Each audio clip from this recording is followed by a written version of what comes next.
Alors, bonsoir à tous. Merci d'être présents sur cette nouvelle émission et conférence. Et on a la chance aujourd'hui de recevoir le Rav David Chouchana, qui d'Israël nous fait le plaisir d'être avec nous pour un cours. Je voudrais tout de suite lui passer la parole avant en disant deux petits mots. Un mot d'abord, un merci à Corinne Benyaya, qui a été vraiment la cheville ouvrière de ce cours. Elle a eu beaucoup d'échanges avec le Rav. Et voilà, je voulais vraiment la remercier avant votre nom à tous. Et je voudrais faire un petit message privé, un petit clin d'œil, avec votre permission, Rav Chouchana, à Monsieur Korkos. Monsieur Korkos, est-ce que vous êtes en Israël? Vous êtes en Israël. Eh bien, Beatzlacha pour cette alia si récente. Et pour vous dire, Monsieur Korkos, que vous nous avez énormément manqué ce Shabbat. Voilà. Donc, on vous souhaite beaucoup de bonheur, Monsieur Korkos, pour votre alia et beaucoup de réussite. Bezrat Hashem, que vous soyez avec vos enfants et vos petits-enfants rassemblés en Israël et que tout ça vous porte un grand bonheur pour vous et tous les vôtres. Alors, maintenant, j'en viens à la conférence de ce soir. On a souhaité, en fait, vous présenter deux aspects. On a eu mercredi soir dernier un cours de Rabbi Mendy, qui est donc, que le Rav Chouchana puisse le situer, qui est le Rav de notre communauté. Rabbi Mendy, qui a fait un cours de mercredi dernier de Halacha sur les lois de Pessah, avec la particularité en plus d'avoir un Pessah qui entre, on va dire, à Motzei Shabbat, donc avec toutes les difficultés que cela peut imposer dans la préparation. Pour dire à tout le monde que le cours de Rabbi Mendy sera accessible en replay très prochainement, dès que Fabrice pourra le mettre en ligne, et vous pourrez donc le suivre et reprendre des notes pour être bien préparé du point de vue ilchatique sur cette fête de Pessah. Le titre qu'a choisi le Rav Chouchana pour ce cours est « Sortir de ses limites ». Et dès que Corinne m'a donné le titre du cours, je peux vous dire, Rav Chouchana, que j'en ai été très content. Parce que je pense que c'est très content, parce que je pense que c'est vraiment une façon moderne de voir la sortie d'Égypte. Il faut reconnaître que c'est très difficile pour nous, bien que nous soyons Hayav Adam, Le'arot et Atzmo, Kilou, Yassam, que pour nous qui n'avons, c'est un peu difficile de comment nous sentir sortis de l'esclavage d'Égypte. En revanche, dans Mitzrayim, et je pense que c'est ça le lien du cours, il y a le mot tsar, le mot qui vient de tout ce qui nous étrigue, de tout ce qui nous empêche de nous exprimer, de tout ce qui nous empêche d'être nous-mêmes. Et c'est, je pense, le cours, et c'est pour ça que je dis que c'est un cours éminemment moderne et que nous allons vraiment comprendre le fondement et la façon dont nous allons pouvoir vivre nous-mêmes la fête de Pessah, en montrant que grâce à cette liberté, ce vent de liberté qu'a fait souffler Hachem au moment de la sortie d'Égypte, en fait, toutes ces barrières peuvent être levées le jour de Pessah. Voilà. Donc, Rav Chouchana, merci encore d'être là.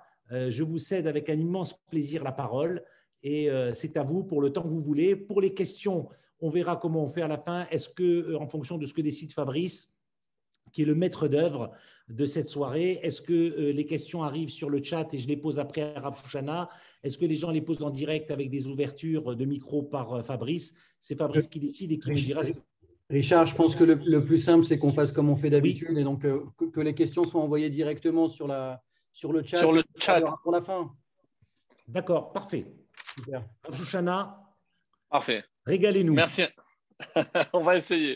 En tout cas, merci infiniment, mes chers amis. Et ceci dit, avec tous les mots, les gentils mots que vous avez dit, il est clair que moi, personnellement, j'aurais préféré du présentiel. Oui. Et je me permets, même si vous l'avez fait, de remercier également Madame Benyaya. Déjà, lorsque j'étais sur place, donc tous les cours merveilleux qu'on a pu prodiguer et des moments vraiment exceptionnels qu'on a passés ensemble. Et j'ai été vraiment extrêmement heureux et je me suis réjoui d'avoir pu, voilà, même à Yerushalayim, continuer à transmettre ce message. Je ne sais pas si avec plus de Kedusha, puisque le Keli est le même, donc c'est moi, c'est toujours moi. Et en tout cas, on va essayer de réfléchir. Et c'est la raison pour laquelle aussi j'avais posé la question si il était d'actualité de parler aussi un peu d'Alaha. Donc c'est magnifique.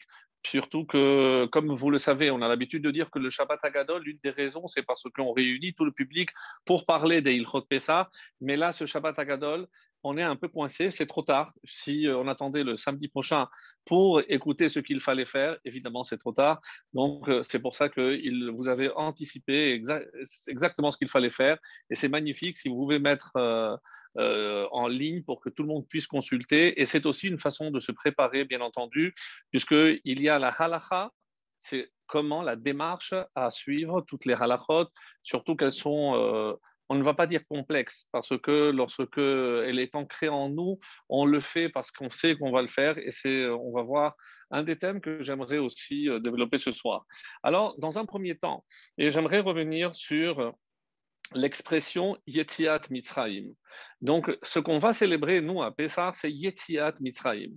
Alors, encore une fois, il faut faire extrêmement attention aux traductions. Comment on va traduire la sortie d'Égypte? Mais est-ce que en hébreu, si on avait voulu dire la sortie de l'Égypte, on aurait dû dire Yetziat mi Mitzrayim. Donc, Yetziat Mitzrayim, c'est la sortie d'Égypte. Qui sort? Ce ne sont pas les Bnei Israël qui sortent, c'est l'Égypte qui sort des Bnei Israël. Et là, c'est un point crucial. Vous allez comprendre pourquoi. Parce que si on croit commémorer un événement historique et que 3500 ans après, on va s'asseoir, on va faire des simagrées, on va raconter ces miracles. D'ailleurs, en parlant de miracles, nous savons qu'on a eu beaucoup d'autres miracles, même avec Josué, avec d'autres prophètes. Donc, c'est étonnant qu'on ait gardé dans notre tradition, Zecher l'Itziat Mitzrayim, comme si cet événement dépassait tous les autres. Pourquoi les miracles qui ont eu lieu en Égypte, je parle des 10 plaies, je parle de l'ouverture de la mer Rouge, pourquoi ils revêtent une telle importance, à telle enseigne que 3500 ans, on est encore en train de dire Zecher l'Itziat Mitzrayim. Par exemple, les téphilines, par exemple, le Pidyon Haben, le rachat du premier-né, tout ceci en souvenir de la sortie d'Égypte. Mais qu'est-ce qu'il y avait donc de si particulier dans cette sortie d'Égypte? Et une question, puisque je pense que vous allez avoir des questions, mais aujourd'hui, comme le veut la tradition, et quand on parle de Pessah, P, la bouche, Sar, qui parle, qui va discourir. Donc, Sar, en hébreu, c'est une sicha, c'est un discours, c'est donc aussi c'est une parole. Donc c'est la parole qui s'élibère. Autrement dit, c'est extrêmement important de poser des questions et évidemment essayer d'avoir des réponses. C'est ce qui va nous permettre évidemment d'avancer. Mais la question étant la suivante. Lorsque nous sommes en Égypte, nous sommes le soir du 15 Nissan. Quand on demande aux gens, est-ce que vous pouvez me dire quand est-ce qu'a eu lieu le premier seder de l'histoire? Quand est-ce qu'on s'est assis avec le Korban Pessah, on a mangé des matzot avec des herbes amères, etc. À quel moment ça s'est passé? Alors, la majorité des gens vont vous dire, mais c'était la première année dans le désert pour se rappeler. Non, il faut pas oublier que le premier seder, et c'est vrai qu'il y a une différence, ce qu'on appelle le seder Mitzrayim, le seder, le premier a été fait en Égypte. Oui. Alors, pourquoi ça nous paraît étonnant? Parce que quand on est en Égypte, on nous dit qu'il faut prendre, par exemple, des symboles pour nous rappeler l'amertume. Entre autres, les herbes amères, maror. Et moi, je vous pose une question très simple. Mais lorsqu'on est encore dans la scène dans laquelle on a vécu pendant plus de 210 ans, avec un esclavage extrêmement sévère, au moins 80 ans. Donc, est-ce que vous pensez que j'ai besoin d'un symbole pour me rappeler l'amertume, pour, on va dire, refaire cette image? Est-ce que vous pensez qu'au moment où je suis encore dans les camps et qu'à travers la fenêtre, je vois encore les barbelés, est-ce que j'ai besoin de mettre un symbole pour me rappeler cette amertume? Ce serait ridicule. Alors, qu'est-ce que ça apporte? Moi, je n'ai pas vécu la sortie d'Égypte, donc je la connais à travers toute la tradition que mon père m'a transmise, précisément ce soir-là, lui de son père, etc., jusqu'à ceux qui sont sortis. Mais il y a ici une question qui s'impose, c'est que vous allez remarquer que dans le Seder, et on va jongler un petit peu entre l'histoire de la sortie d'Égypte et aussi le Seder avec la Haggadah et cet ordre que les Chachamim ont voulu qu'on mette, pas simplement dans une soirée. Cet ordre, mes amis, c'est dans notre vie. on doit faire le point et mettre en ordre tout ce que l'on va décider cette nouvelle année. Mais de quoi il parle, le rabbin? Oui, HaChodesh Hazeh Lachem Rosh Chodashim. Ce mois, il est à vous. Ça veut dire, autrement dit, et vous allez comprendre que c'est comme si Hachem nous avait donné un cadeau. De quel cadeau s'agit-il? Le temps, la maîtrise du temps. Le temps n'est pas quelque chose qui m'emporte. Le juif a reçu un cadeau inestimable. C'est HaChodesh Hazeh Lachem Rosh Chodashim. Donc, pour revenir à la question des herbes amères, il y a une réponse magnifique qui consiste à dire la chose suivante. Si c'est pour me rappeler l'amertume, quel est le symbole qui me rappelle la liberté? Précisément la matzah, parce qu'elle n'a pas eu le temps de gonfler, donc c'est parce que j'avais hâte de quitter. Donc le symbole de la liberté, c'est la matzah. Quand je regarde dans la Haggadah comment je dois procéder, il eût été logique de commencer par d'abord chronologiquement l'amertume, donc, et après cette amertume de l'esclavage arrive la liberté à travers la consommation de la matzah. Mais lorsque je regarde comment se déroule la soirée du Seder, c'est pas dans cet ordre qui aurait été beaucoup plus logique. Donc, qu'est-ce que je déduis? C'est qu'on veut d'abord me faire manger la matzah et ensuite le maror. Qu'est-ce qui se cache derrière la volonté non seulement du Baal HaHaggadah, le rédacteur de la Haggadah, mais des Chachamim en général? Parce qu'on va rajouter encore un petit détail. On dit que le charoset, cette pâte, avec une infinité, comme vous imaginez, de recettes. Hein. Mais le point commun à toutes les recettes, Ashkenaz, Séfarade, Maroc, etc., c'est quoi? C'est que c'est doux. Autrement dit, je dois tremper le maror dans quelque chose de doux. Quand est-ce que je peux faire ça? C'est une fois que j'ai mangé la matzah. Qu'est-ce que cela veut dire, mes amis? Dans la vie, on a tous des moments où on est inquiet, on a des doutes, on a des hésitations, on est enfermé dans des questionnements auxquels on ne trouve pas de réponse. Ça peut être un événement, un traumatisme personnel, ça peut être un traumatisme national. Donc, comment s'en sortir? Au moment où je me trouve dans cette épreuve, j'ai du mal à comprendre que dans une épreuve, il puisse y avoir une dimension de douceur. Quand est-ce que je pourrais le comprendre? Et c'est ce que les Chachamim veulent nous faire comprendre. Une fois que tu es sorti de cette épreuve, la matzah, à ce moment-là, tu peux prendre le maror, et quand tu le trempes, qu'est-ce que tu te rends compte? C'est qu'il y avait de la douceur, parce que au fond, Hachem ne veut certainement pas notre mal. Donc, il y a de la douceur que je ne peux percevoir que lorsque je franchis l'épreuve, lorsque je m'affranchis de cet esclavage. Et c'est le terme qui est ici, comme nous disait tout à l'heure Monsieur le Président, M. Nidam nous disait tout à l'heure que la traduction, des fois, est réductrice. Parce que Mitzrayim, nous, on l'assimile à un lieu géographique. En l'occurrence, on appelle ça l'Égypte, un pays comme n'importe lequel. Non.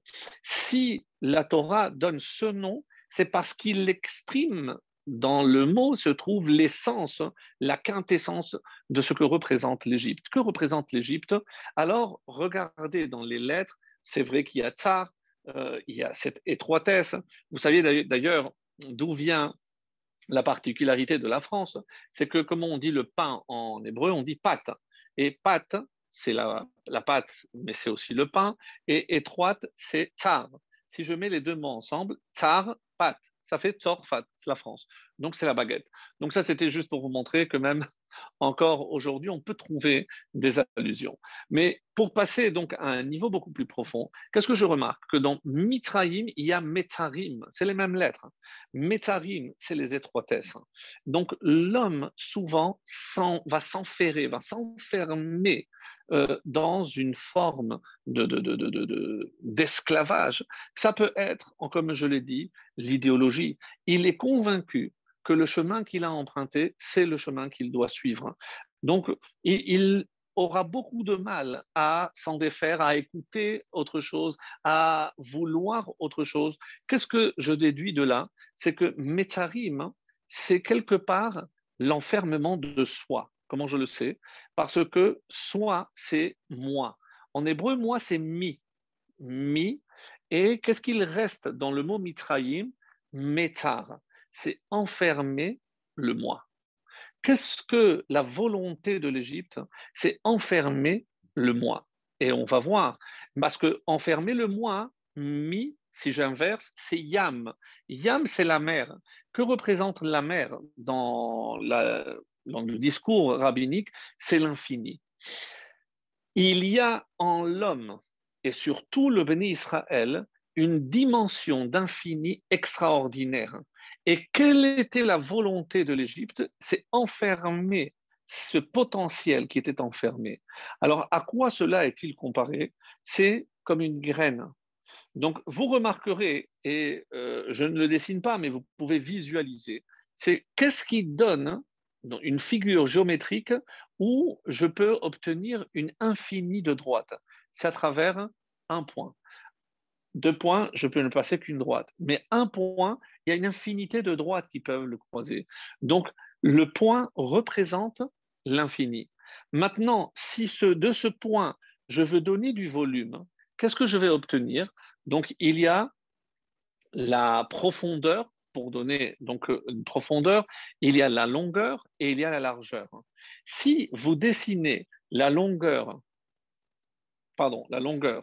la hauteur, la largeur et la profondeur, qu'est-ce que j'ai? J'obtiens donc un trait là et un point qui donne de la profondeur. Il y a une lettre qui apparaît, c'est la lettre He. La lettre He, selon les Midrashim, c'est la lettre lorsqu'on dit qu'ils avaient utilisé le sang du bélier, du mouton et de la Mila, et ils avaient badigeonné les linteaux. Qu'est-ce qu'ils avaient fait? Ils avaient formé la lettre He. Qu'est-ce que cela voulait dire? On a compris le message. Pour se libérer, c'est-à-dire chacun de nous contient un potentiel. Qu'est-ce que veut dire l'expression sortir d'Égypte? C'est libérer, réaliser le potentiel qui est en moi. Ça, c'est le message essentiel, mes amis, de ce soir. Que l'on comprenne que chaque juif a un pouvoir, une dimension infinie. Et pourquoi? D'où je le sais? Parce qu'on a chelek elokamimal. On a tous en nous une parcelle de l'éternité de divin qui est en nous. Donc, qu'est-ce qui se passe lorsque je ne la laisse pas s'exprimer? À quoi ça ressemble? C'est à une semence. La semence, ça peut être une graine, lorsque elle doit rentrer dans la terre, la matrice, qui va permettre de faire germer, et à ce moment-là, va jaillir la vie. Les Chachamim, entre autres le Harizal, nous donne un exemple merveilleux. On nous dit à quoi ressemble la sortie d'Égypte? C'est à une naissance. D'ailleurs, on a conservé en français le terme délivrance. En dehors de la délivrance Géoula, mais où est-ce qu'on applique encore le terme en français de délivrance? C'est une femme qui est enceinte. Curieusement, qu'est-ce qu'on lui souhaite? Bonne délivrance. Mais qui sort à la liberté? C'est pas elle qui se libère d'un poids, c'est le bébé. Le bébé qui va jaillir à la vie. Comment cette vie s'est formée? Eh bien, il y a une graine qui rentre, la matrice va former, va développer. Donc, c'est pour ça, pour ceux qui comprennent ce que je vais dire, la goutte, la semence est représentée par la lettre Yud, donc qui rentre dans la matrice, dans la féminité. La féminité est exprimée par la lettre He. Donc Yud, c'est Chochma, c'est la sagesse. Le Bina, c'est le féminin, c'est le discernement. Et qu'est-ce que donne l'union de la Chochma et la Bina, du Yud et du He? Eh bien, ça donne la vie. Yud et He, c'est 10 et 5. Ça donne 15. Où je retrouve 15 le soir du Seder, mes amis? Mais ce sont les étapes du Seder. Si vous comptez depuis Kadesh jusqu'à Nirtza, il y a 15 étapes. Qu'est-ce qui se cache derrière? C'est en quelque sorte la délivrance, la naissance de moi-même. Quand chaque année, je me libère un peu plus des entraves qui m'empêchent d'être moi-même. Et c'est extrêmement important comme on a entendu tout à l'heure, les harot ou l'irot, selon les versions, et atzmo keiluhu yotze mitzrayim. Donc, ce n'est pas simplement une commémoration d'un événement qui a eu lieu il y a 3500 ans. Non, je suis moi en train de me libérer. Dieu donne à chaque Pessah une force incroyable pour me permettre moi aussi de quitter mes enfermements et finalement être moi-même. Quand, dit le Harizal, on représente cette goutte qui est rentrée en Égypte et qui va donner le peuple juif, cette goutte est appelée Yosef. Yosef est celui qui descend en Égypte, et en Égypte, il va former les 70 âmes qui constitueront le peuple juif, et ensuite on attendra ces 210, c'est, comme vous le savez, 3 fois 7. Donc après, il y a énormément d'explications. Pourquoi c'est 7 moins, ça fait 21, donc multiplié par 10. Donc il y a des calculs qui sont faits. En tout cas, ça représente la naissance du peuple juif. Qu'est-ce que je célèbre à Pessah? C'est ma renaissance. Donc chaque Pessah, je renais à nouveau. Donc c'est moi-même qui me sort de mes limites. Et donc on comprend que dans ces différentes étapes que je vais euh, aller graduellement, puisque je me dois, comme disent les Chachamim, d'être extrêmement scrupuleux. Et donc, c'est pour ça qu'il vaut mieux soit avoir une bonne Haggadah avec tout qui est bien expliqué, et comme on a encore le temps, c'est se préparer convenablement. C'est pas simplement que le plateau soit prêt, que les salades ou que le poisson soit prêt, mais c'est également une préparation. Le maître de maison se doit de prévoir des livrets Torah pour que ça ne soit pas justement quelque chose de répétitif. Et on va le voir, comment je dois réagir face à différents types de réactions. J'ai face à moi quelqu'un qui est intelligent, j'ai quelqu'un qui est indifférent. Comment je dois faire? L'essentiel et le plus important, c'est savoir comment adapter ma réponse à chaque catégorie. Et donc, avant d'arriver là, je voudrais juste rappeler à ce stade que Meter mi, c'est l'enfermement de moi. Donc, chaque juif, et il faut que l'on soit conscient de cela, chaque juif a un potentiel vraiment inégalable. Donc, personne ne peut remplacer. Il a un potentiel que des fois lui-même ignore. Pourquoi? Parce qu'il préfère rentrer dans une sorte de routine sans chercher à se compliquer. Et le seul moyen d'y parvenir, c'est approfondir, comprendre que chaque étape que je vais passer le soir du Seder correspond en quelque sorte à des échelons, des marches. Comme le nombre de Shidla Mahalot, il y avait 15 marches pour accéder au Kodesh, pour accéder à la sainteté. Et donc, ce n'est pas une simple commémoration, et je me répète, mais parce que c'est extrêmement important, et c'est tellement dommage de passer à côté de quelque chose de si grandiose. Et une des questions qu'on pose souvent, mais comment Rashi peut-il dire que lorsque Abraham Avinu a reçu les anges, eh ben, il a proposé à sa femme de faire l'ushivasi ou got, et on dit qu'il a fait des matzot. Et que dit Rashi à ce moment-là? Oui, Pesach Haya, c'était Pesach. Attendez, là il y a quelque chose qui ne tourne pas rond. Je ne comprends pas très bien. Comment on peut dire qu'il s'agit de Pesach s'il n'a pas d'enfant? Il n'y a pas encore de descente en Égypte, il y a encore moins de sortie ou de libération. Je ne comprends pas. Qu'est-ce que cela veut dire, célébrer Pessah pour Abraham Avinu? Et si on comprend pourquoi et comment surtout Abraham Avinu a célébré ce Pessah, peut-être que je comprendrai un peu plus la nature profonde de cette fête extraordinaire qu'est Pessah. Alors, voici ce que les Chachamim expliquent. Lorsque Hachem a créé le monde, il a créé, évidemment, comme on dit, Bereshit bara Elohim. généralement traduit au début, mais la forme est construite. Bereshit, c'est au début de. Et comme certains commentateurs vont le dire, c'est au commencement du temps. Parce que si Dieu crée le temps, et c'est ce qui permet également le changement. Parce que parler de changement, de renouvellement, c'est forcément qu'il y a un temps. Et pour Hachem, comme il n'y a pas de temps, donc il n'y a pas de changement. Hachem ne change pas. Le seul qui peut changer, c'est l'homme. Non seulement qui peut changer, mais qui doit changer. Parce que chaque année, Shana, Shoné, chaque année, il doit être différent. Et quand est-ce que je me renouvelle pour que l'année ne soit pas la répétition de l'année précédente? C'est à chaque Rosh Chodesh, qui est considéré comme une fête. Et quand vous voyez, c'est le Rav Kook qui donne cet enseignement extraordinaire, on dit que finalement, la fête de Pessah est le printemps pour l'humanité. Autrement dit, Aviv en hébreu, c'est Av, le père, Yudbet, des 12.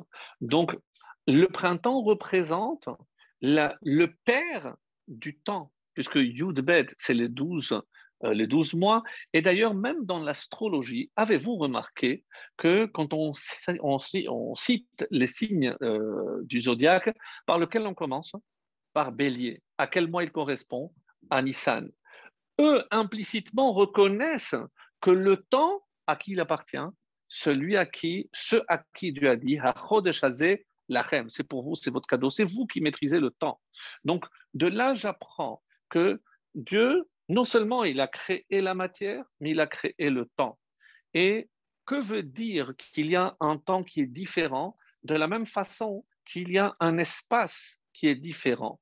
Nous savons que là où il y a le dévoilement le plus clair de la divinité, de ce qu'on appelle la Shekhinah, donc cet endroit s'appelle Kadosh. Kadosh, c'est là où il y a la révélation de la sainteté, de la divinité. Donc on sait très bien que dans l'espace, il y a un endroit qui est plus Kadosh qu'un autre. Et c'est Yerushalayim. Donc c'est la terre d'Israël. Mais en Israël, c'est Yerushalayim. À Yerushalayim, c'est le mont du temple, et Harabaït. Et dans le Harabaït, c'est évidemment l'esplanade qui correspond au Beth Amikdash. Dans le Beth Amikdash, il y avait le Kodesh. Et dans le Kodesh, il y a le Kodesh HaKodashim. Donc, et qu'est-ce qu'il y avait dans le Kodesh HaKodashim? Le Aaron. Et qu'est-ce qu'il y avait dans le Aaron? La Torah. Donc, c'est la Torah, là où se trouve la Torah, c'est là que se révèle Akadosh Baruch Hu. Et ça qui est extraordinaire, c'est ça qu'il faut comprendre. Donc, de la même façon que dans l'espace, il y a une révélation du divin, dans le temps, il y a aussi des énergies différentes. Et Abraham, qui avait une hypersensibilité à la chose spirituelle, parce que par son travail exceptionnel, il avait atteint, donc comme des antennes qui lui permettaient de capter toutes sortes d'énergies spirituelles, il a compris qu'il y avait le mois de Nissan. D'ailleurs, comme on sait que le mois de Nissan, c'est là où les anges sont venus pour lui annoncer qu'un an après, il aurait un fils. Quand est-ce que naît Yitzhak? À Pessah. Donc, de la même façon que le premier juif né à Pessah, chaque juif renaît à Pessah, et évidemment par extension, le peuple juif naît à Pessah. Donc, on voit que tout est lié. Et pour revenir à Abraham, il a senti cette énergie. Mais de la même façon qu'une énergie peut être représentée par une lumière, ou des ondes, si vous préférez, pour capter des ondes, il faut un récepteur. Ce récepteur, mes amis, est appelé en hébreu Keli. Donc, il y a les orot, les lumières, et il y a le Keli. Le Keli, l'ustensile. Le Keli, c'est le récipient. Quel est le Keli de cette lumière? De la même façon qu'aujourd'hui aussi, le récipient, comme les ondes, comme des antennes, c'est rond. Eh bien, la forme ronde vient déjà de la connaissance profonde de la Torah. Et c'est pour ça que la matzah, et vous avez compris que où va cette énergie qui me permet de me trouver cette force de me libérer de mes contraintes? C'est la matzah. Pourquoi c'est tellement important de manger la matzah? Précisément, il y a un temps limite, c'est Chatzot. Donc, au-delà, j'ai dépassé, cette énergie a cessé et il n'y a plus d'énergie, même si je mange la matzah après, c'est trop tard. Et pourquoi le lendemain, il n'y a pas d'obligation de manger la matzah pour ceux qui ne peuvent pas, etc. Il y a pas la bracha Asher Kideshanu B'mitzvotav Vetzivanu Al Achilat Matzah. Il n'y a que le soir du Seder et les deux pour ceux qui n'ont pas encore la chance d'être ici en Israël. Donc, mais sinon, c'est le seul moment où il y a l'importance et la force que je peux acquérir. Donc, Abraham Avinu a compris qu'il fallait un keli pour capter cette énergie et il a fait des matzot parce qu'il a senti qu'à travers les matzot, et c'est ça ce qu'on va dire, ce n'est pas parce que le peuple juif est sorti d'Égypte qu'on célèbre Pessah. Mais non, on n'a rien compris. C'est parce que seulement si le peuple devait sortir, il ne pouvait sortir qu'à un moment où il y a une force libératrice. Et c'est quand? C'est le 15 Nissan. Donc c'est exactement l'inverse. Et d'ailleurs, en parlant de Kéli, si il faut un Kéli pour capter la lumière divine, est-ce que vous avez remarqué que nous, on met 3 matzot? Et pour ceux qui ont des napperons, où il y a marqué, pour chaque matzah, il y a Kohen, Lévi, Israël. Si vous prenez les initiales de Kohen, Lévi, Israël, ça donne Kaf pour Kohen, Lamed pour Lévi, Yud pour Israël. Ça donne le mot Kéli.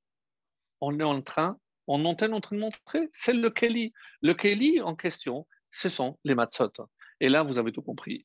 Ah, et pourquoi c'est la matzah du milieu qui est coupée en deux? D'ailleurs, quand on dit qu'on a 3 matzot et 4 coupes de vin, c'est faux. C'est le chiffre 4 qu'on a partout, parce qu'il y a 4 coupes de vin, mais il y a aussi 4 matzot, parce que celle du milieu est coupée en 2. Du coup, il y en a 4, il n'y en a pas 3.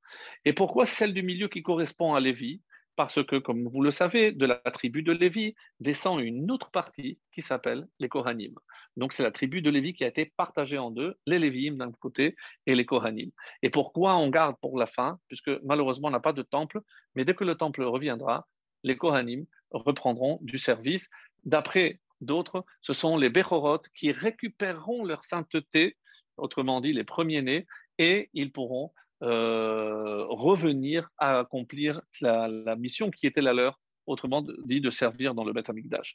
Donc, pour cette partie, donc, on a compris que chaque étape du Seder est extrêmement importante, primordiale, parce qu'il y a une progression.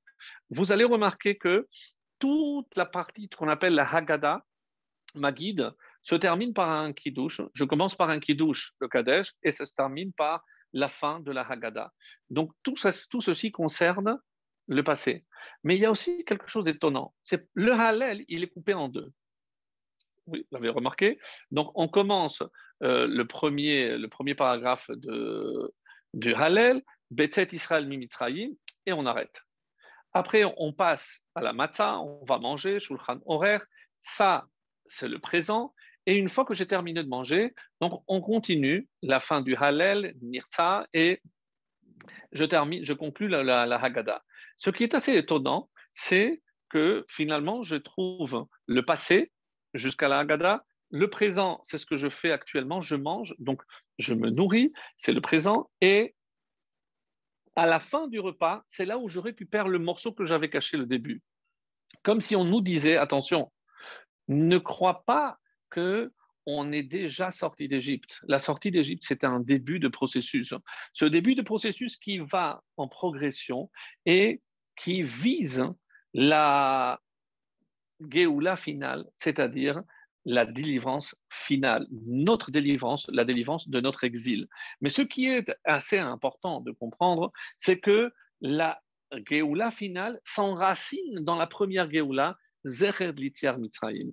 Alors, ce qui est assez étonnant, c'est pourquoi il n'y a pas, comme on a vu, on parle toujours des 4 exils de Babylone, on parle de Perse, on parle de la Grèce, on parle de Édom, mais on ne parle pas des Mitzrayim comme d'une Géoula. Et puis, j'ai envie de dire, si on est sorti d'Égypte, ben c'est fini. Pourquoi on continue encore à célébrer Pessah? Ça, c'est la vraie question. Parce que, vous allez me dire, oui, mais parce qu'il y a eu d'autres exils. Donc, pourquoi je continuerai aujourd'hui à célébrer Pessah alors qu'il y a d'autres exils? Et c'est vrai, Donc, il y a la fête de Purim pour marquer l'exil de Perse, et il y a la fête de Hanouka pour l'exil de Hanouka, et on espère donc notre fête à nous aussi, Bekarov, très très prochainement, pour notre prochaine délivrance, très très vite, Be'ezrat Hashem. Mais la réponse, c'est celle du Rav Kook que j'ai beaucoup aimée. Donc, certainement qu'il y a d'autres réponses, mais c'est celle que j'ai sélectionnée parmi celles que j'ai pu lire et que j'ai trouvée magnifique. C'est de dire que tous les autres exils, c'était des exils où on a été expulsé de chez nous. Donc, on m'a mis dehors, on m'a expulsé.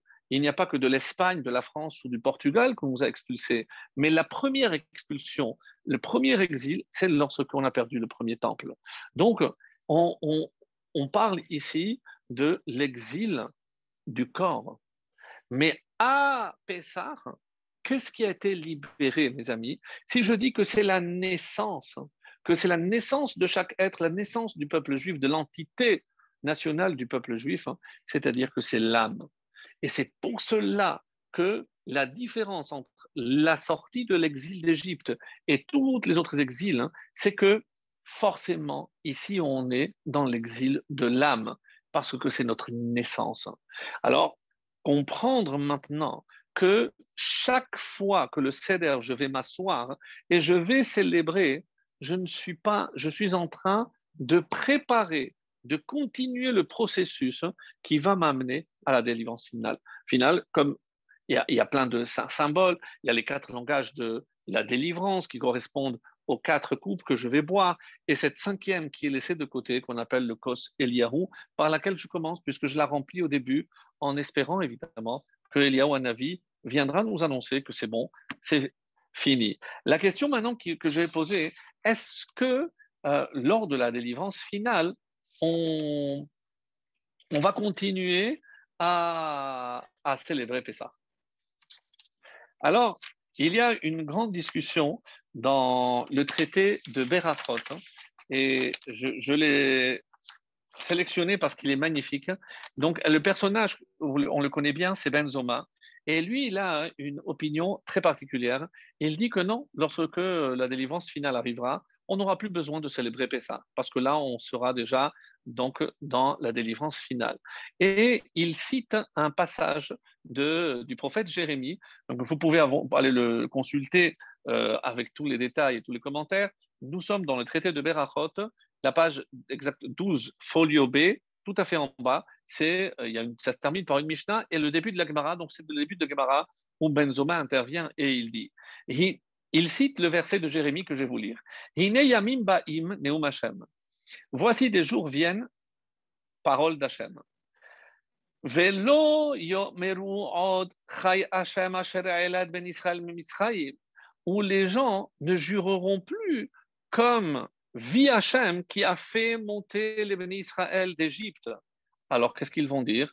Ki im chay Hashem asher ha'ela, donc plutôt qui a fait monter va asher hevi, et qui a ramené et zera bet Israël, littéralement la semence, les descendants de la maison d'Israël, mais Eretz Tzafona, de la terre du nord et de toutes les terres, ou Mikol ha'aratzot asher hiddachtim sham, dans lesquelles je les avais dispersés. Et le verset se termine pour qu'ils habitent sur leur sol. Donc, c'est une allusion directe et la vie de Ben Zoma sera retenue. Est-ce qu'on doit continuer à dire, donc une partie de l'Agada qu'il mentionne, est-ce que je dis toujours que la sortie d'Égypte, je dois mentionner aussi le soir, le matin? Est-ce que Mota Mashiach, lorsque le Mashiach viendra? Et donc, c'est de ce passage talmudique que cette discussion est tirée. Et ce qui est magnifique ici, c'est que non, on va peut-être rappeler, mais comme on aura déjà dépassé, parce que Dieu aura ramené tous les Juifs de toutes les terres dans lesquelles ils ont été dispersés. Et qu'est-ce que cela veut dire? La sortie d'Égypte, c'est un pays, mais là, le retour d'aujourd'hui, il y a des Juifs dans plus de 100 pays. Donc, si vous pensez que c'est un miracle que d'un seul pays, on puisse ramener le peuple juif, alors imaginez de 100 pays. Autrement dit, chaque fois, et les Chachamim l'ont bien compris, d'où je le sais, quels sont les derniers mots de la Haggadah, les Shana Haba'a Birushalayim. Donc, on sait, tout ceci, c'est pour nous ramener où? Les Shana Haba'a Birushalayim. C'est pour commencer à revenir, hein, pour que l'on n'ait plus besoin de célébrer le Pessah comme on le célèbre maintenant, parce qu'on dira, c'est vrai qu'il nous a fait sortir d'Égypte, mais il nous a ramené des terres où on a été dispersés pendant 2000 ans. 2000 ans. L'Égypte, c'était 200 ans. Là, le dernier exil, c'est 2000 ans. Donc, mes amis, il y a un caractère tellement actuel, tellement d'actualité dans la Haggadah, parce que ce ne sont pas des textes qui ont été choisis au hasard. La preuve, c'est que si c'était juste pour accomplir le devoir de narration à mon fils, tu raconteras à ton fils la sortie d'Égypte. Eh bien, je prends le Chumash, je prends le Pentateuque, je commence à lire la paracha de Vaera, je commence par les plaies, je peux lire même la paracha de Bo avec les 3 dernières plaies, même Béchalar. Et voilà, j'ai raconté. Non, il y a évidemment une volonté didactique parce que la Haggadah, le but, ce n'est pas seulement de raconter le passé, mais c'est de nous préparer pour le futur. Et ça, je ne le peux pas que à partir du texte biblique. J'ai besoin de ce texte qu'on appelle la Haggadah et ce serait tellement intéressant d'analyser chaque étape, chaque explication, comment on a fait le choix. Alors évidemment, il y a le traité de Pesachim qui nous dit comment on doit commencer, 2 avis différents. Il faut toujours commencer par le plus déplorable, le plus humiliant. Alors il y a 2 avis. C'est quoi le plus humiliant? C'est qu'on était esclave avant de retrouver la liberté. Donc le paragraphe de Avadim Hayinu. L'autre opinion dit non. Donc c'est quoi notre origine? C'est Abraham. Et donc, et d'où vient Abraham? Terah, Avi Abraham. Donc Avi Nachor. Et donc on remonte aux origines pour nous rappeler que regardez, on était tous des Avodazara. On était tous des serviteurs de Avodazara. Et mes amis, pour qu'on parle le même langage, il faut cesser de croire que Avodazara, c'est le bouddhisme où je vais mettre un morceau de je ne sais quoi et je vais me prosterner. Non, il y a une définition qu'on le retrouve chez nos maîtres, chez nos chachamim, qui est extrêmement intéressante. Parce que tout le monde, et la force la plus incroyable que Dieu en créant l'homme et en créant lui, c'est de croire en quelque chose de supérieur. Ça, certains disent que c'est le niveau de la chorma, c'est-à-dire quelque chose, et au-dessus de chorma, pour ceux qui comprennent ce que je dis, il y a une autre sphère qui s'appelle keter, c'est l'inspiration divine. C'est quelque chose qui est au-dessus de l'homme, comme la couronne ne fait pas partie du corps, la couronne est au-dessus, elle couronne. Et on sait très bien que le mois de Nissan, c'était le couronnement des rois. Autrement dit, si un roi avait été couronné un mois avant, donc Rosh Hashanah, la Melachim, c'est précisément à Nissan. Donc Nissan, c'est le couronnement des rois. Et on est tous rois, Melachim, Bene Melachim. Donc comprendre que cette force de croire en quelque chose de supérieur a été donnée à tout homme. Mais quel est le danger? C'est que si moi je pars à la recherche de cette force supérieure, donc je risque d'adapter ce en quoi je crois à ce que je veux croire. Ça, c'est ce qu'on appelle la Avodah Zara. Comment je définis la Avodat Hashem et non pas la Avodah Zara? C'est le même début, c'est la Avodah, parce que tout le monde a besoin de servir une cause supérieure. Donc, comment je vais appeler ça? La Avodat Hashem, c'est parce que je regarde dans la révélation du Sinaï, qu'est-ce qui a marqué? Dans la révélation du Sinaï, qu'est-ce qu'il y a marqué? Il y a Vayered Hashem. C'est curieux, mais c'est marqué que Dieu est descendu. Donc l'homme ne doit pas monter chercher Dieu, parce qu'il risque de trouver un Dieu qui lui convient ou de se le faire. Quand c'est l'homme qui va à la recherche de Dieu, ça s'appelle la Avodah Zara. Lorsqu'il fait en sorte que Dieu le pénètre, le traverse, ça, c'est la Avodat Hashem. Et que représente Pessah lorsque moi-même, je me transforme en Kéli pour la présence divine? Veshachanti betocham. Ce que Hachem veut, c'est habiter à l'intérieur de chacun d'entre nous. Donc, on comprend bien que ce fameux culte idolâtre, hein, donc c'est parce qu'on a un besoin de croire en quelque chose. Mais attention, parce que je vais façonner, comme on avait dit, la différence entre l'Ancien Testament et ce que les autres appellent le Nouveau Testament. Pour nous, il n'est ni Nouveau, ni Testament, ni Ancien, évidemment. Mais c'est quoi? C'est que dans l'Ancien, qu'est-ce qu'ils disent? Dieu a créé l'homme à son image. Et qu'est-ce qui se passe dans le Nouveau? C'est l'homme qui a créé un Dieu à son image. C'est la définition même de la Avodah Zarah. C'est-à-dire lorsque, pourquoi aller chercher en haut une divinité? Je l'ai ici, c'est l'homme. Donc, après, avec toutes les dérives que l'on peut imaginer, l'humanisme et autres, peu importe. Aujourd'hui, on voit que il ne faut pas croire, encore une fois, que l'idolâtrie est quelque chose d'obsolète, même si on voit que dans la Gemara, on a dit que le Sanhédrin s'est réuni pour ne pas avoir la tentation de l'idolâtrie, qui était tellement forte, tellement puissante. Mais comme l'heure passe, j'aimerais revenir sur une partie de la Haggadah que je trouve, à mon sens, une des plus importantes et des plus belles. Mais avant cela, une petite anecdote que je trouve extrêmement pertinente et surtout qui illustre bien ce que nous avons dit jusqu'à présent. En tout cas, pour résumer sur la question de la Gemara, en tout cas, Ben Zoma, qu'est-ce qu'il dit? Non, c'est que son futur, hein, c'est-à-dire que Ben Zoma, il s'est projeté dans les temps messianiques, hein, c'est-à-dire que pour Ben Zoma, son futur, hein, c'est notre présent. Et on ne peut pas mesurer la chance que l'on a aujourd'hui de vivre le présent qui était le futur pour tous ces sages-là, à savoir comment à la fin du dernier exil, les Juifs allaient commencer à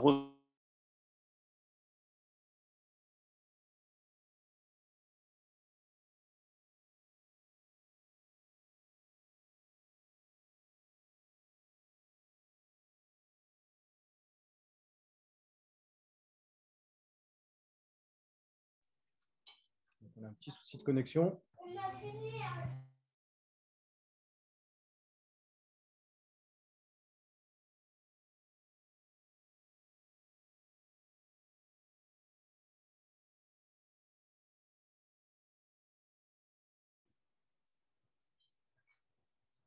Bon, le Rav a été déconnecté. Je pense qu'il a eu un petit souci de connexion. On va attendre qu'il se reconnecte tout de suite.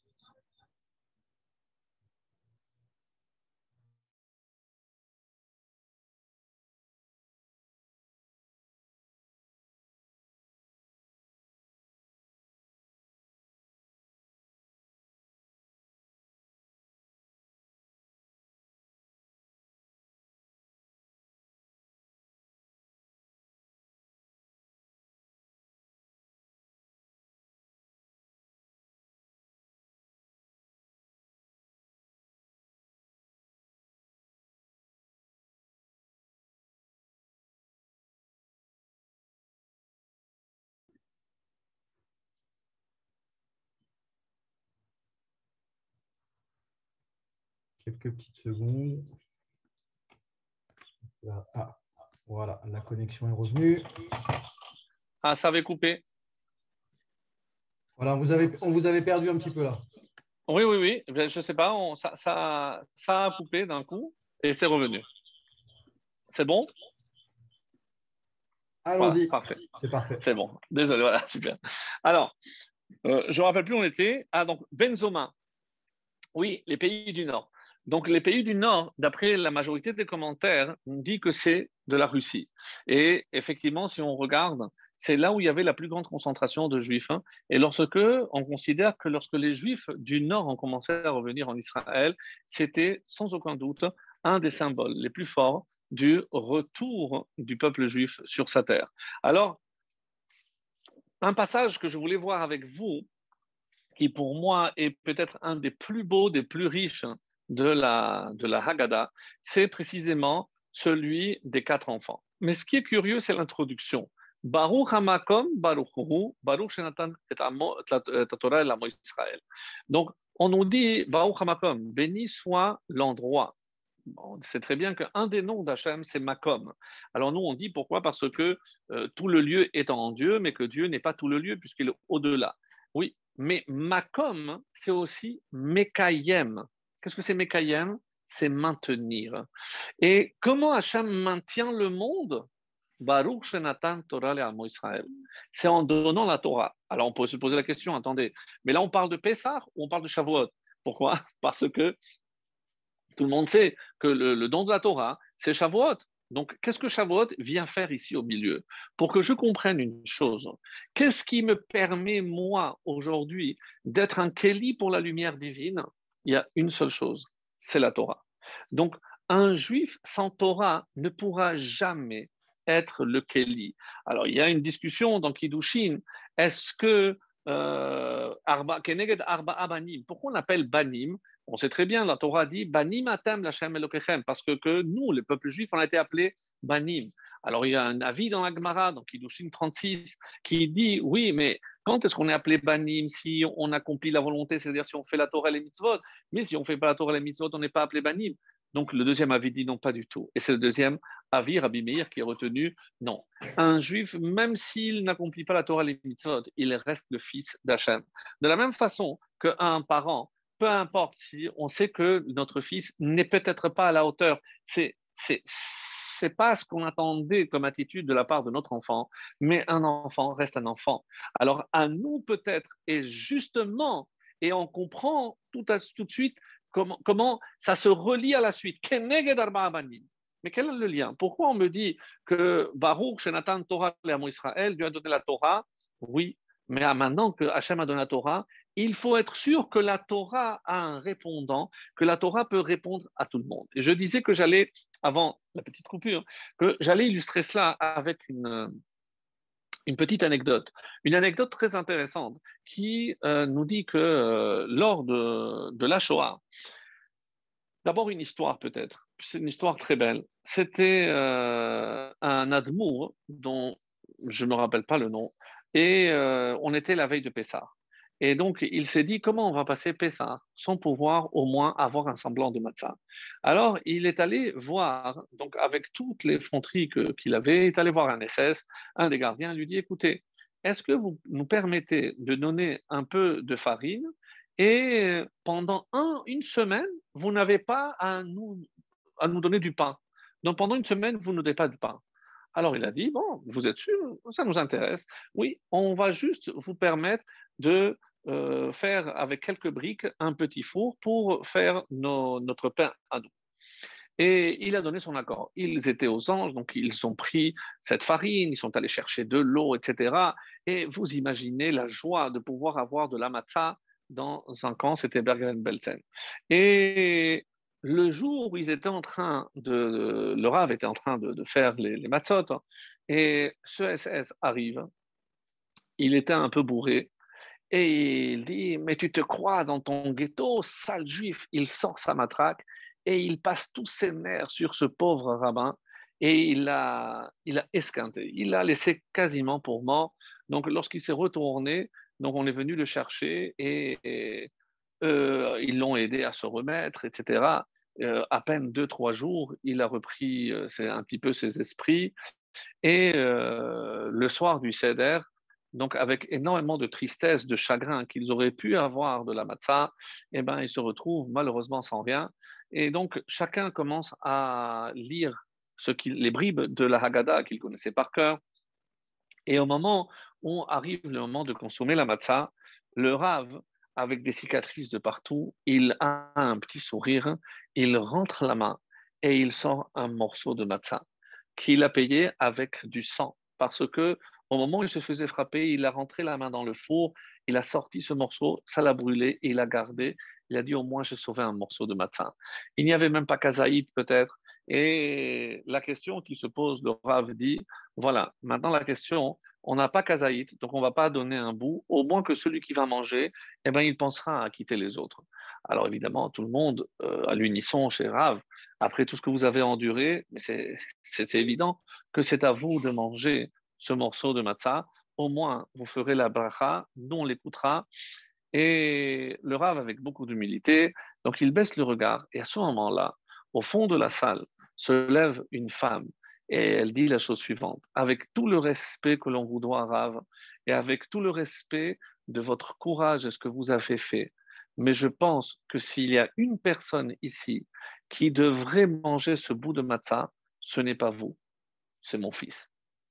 Le fils qui avait une dizaine d'années, qui n'était même pas bar mitzvah, il a dit, mais c'est pas ça l'esprit de transmettre, ce n'est pas ce qu'on a toujours fait, même lorsqu'on était en dehors de ces camps, à savoir Veigata Lebincha, transmettre la transmission, c'est ça notre mission, c'est la transmission. Donc, est-ce que ce n'est pas cela qu'il faut transmettre? Le Rav a fait un petit sourire et a dit, Madame, vous avez raison. Viens par ici, mon grand. Et il a fait la baracha, et c'est ce petit garçon qui a mangé ce bout de matzah. Bien des années plus tard, Baruch Hashem, donc ils ont été libérés. Ce Rav a été sauvé, donc il a pu retrouver. Et cette femme en question a voyagé aux États-Unis et donc avec son fils qui avait eu la vie sauve. Et après, elle a connu donc une dame qui lui a dit, écoute, tu peux pas rester comme ça, il faut que je te présente quelqu'un. Et voilà, j'ai quelqu'un justement pour toi, pour que tu refasses ta vie. Elle a dit, ben écoute, pourquoi pas, j'ai un enfant, avec plaisir. Elle a dit, voilà, mais alors il veut te recevoir. Imaginez la surprise de cette femme lorsqu'elle rentre et qui elle voit devant lui. C'est le fameux Admour, hein, qui s'était fait massacrer pour cette matzah. Et il a dit la chose suivante. Une femme qui a osé se lever pour aller contre un rave parce qu'elle a compris l'importance de la transmission, eh bien, cette femme mérite d'être la mienne. Donc, si vous êtes d'accord, j'aimerais bien vous épouser. Et finalement, il l'a épousée. Baruch Hashem, ils ont élevé ensemble cet enfant. Donc, cette histoire n'est pas simplement une histoire de courage, mais parce que quand notre mission, c'est de transmettre aux enfants, il ne faut pas croire que on va dire Manishtana, 4 questions, on va vite répondre aux réponses. Non, mes amis. Il y a ici, dans les 4 enfants, une volonté très importante de continuer à transmettre à nos enfants les vraies valeurs. Surtout dans un monde où règne tant d'obscurité, ben, on doit leur donner le moyen d'avoir la bonne lumière pour ne pas se cogner à tous les obstacles qu'ils pourront connaître. Et c'est pas pour rien que la Torah est appelée Or Haïta, c'est-à-dire la vraie lumière. Donc maintenant, on va essayer rapidement de voir ce que représentent ces 4 enfants. Alors, il y a beaucoup d'explications et je vous invite à vous munir de bonnes et belles Haggadot et vous verrez qu'il y a énormément d'explications. Mais je vais aujourd'hui plutôt m'orienter par rapport à un point extrêmement important et peut-être sur lequel on ne prête pas assez attention. Comment commence le passage qui parle des 4 enfants? Keneged arba'a banim dibera Torah. Keneged, on va traduire face aux enfants, mais chaque fois qu'il y a la notion de neged, c'est qu'il y a contre. Autrement dit, je dois savoir comment contrer 4 types de réactions. Donc, et pourquoi on est étonné de cette traduction, de cette compréhension? Parce que le premier, c'est le Chacham. Et le Chacham pose une question excellente. Donc, mais le Chacham, attention, le Chacham, c'est pas le tzaddik. Alors, on peut discuter qu'est-ce qui est préférable, un Chacham ou un tzaddik? Évidemment, c'est un tzaddik qui est Chacham aussi. Mais entre un tzaddik tout court et un Chacham, la Haggadah a préféré ici le Chacham. Et parce que le Chacham n'est pas l'inverse de Racha. Racha, c'est le contraire de tzaddik. Donc, si je considère qu'il y a le Racha, j'aurais dû dire tzaddik. Ou alors, si je dis qu'il y a Chacham, l'inverse, le contraire de Chacham, c'est Am Haaretz. C'est l'ignorant, mais pas le Racha. Le Racha n'est pas forcément un ignorant. La preuve, c'est qu'il est là, il pose des questions aussi. Donc, par ailleurs, et dans d'autres commentaires, on nous dit pourquoi il y a 4 explications, pourquoi il y a 4 enfants. Comme vous le savez, il y a 4 niveaux de compréhension. Dans la Torah, il y a plusieurs façons de lire la Torah. Il y a ce qu'on appelle le sens obvi, le sens simple, c'est le pshat. Le pshat, chez Eredalishol. Lui, il ne pose pas de questions. Ben, il y avait un serpent, c'est un serpent. Il y avait Adam, il y avait Chava, un homme et une femme et un serpent qui parlaient. Bon, ben, avant il parlait, mais après il n'a pas parlé. Donc ça, c'est le pshat. Autrement dit, la Torah a parlé le langage de l'homme. Lorsqu'on dit les yeux de Dieu, le bras de Dieu. Donc ce que l'on veut nous dire par là, c'est que la principale préoccupation de la Torah, c'est que l'homme comprenne le message. Et il y a le message au niveau le plus bas, c'est ce qu'on appelle le pshat. Après, il y a le remez. Donc les 4 lettres, je rappelle, c'est pardes. Pardes, c'est un verger, c'est un champ, et c'est les initiales de pshat, donc le sens simple. Après, il y a remez, c'est l'allusion. L'allusion, c'est déjà le tam. Le tam, il faut lui faire une allusion, parce que lui aussi, il est simple. Donc, il peut comprendre des allusions, même dans sa simplicité. Donc, le texte fait allusion à des choses qui ne sont pas écrites. Après, il y a aussi des événements qui ne sont pas rapportés. C'est le drash. Drash, c'est curieux, mais ça correspond au rachat. Parce que le rachat, il veut tout comprendre, il veut tout savoir. Et doresh, c'est exiger. J'exige qu'on m'explique. Pourquoi, lorsque je prends du lait, je ne dois pas attendre pour prendre de la viande? Et quand je prends de la viande, je dois attendre 6 heures pour pouvoir consommer du lait.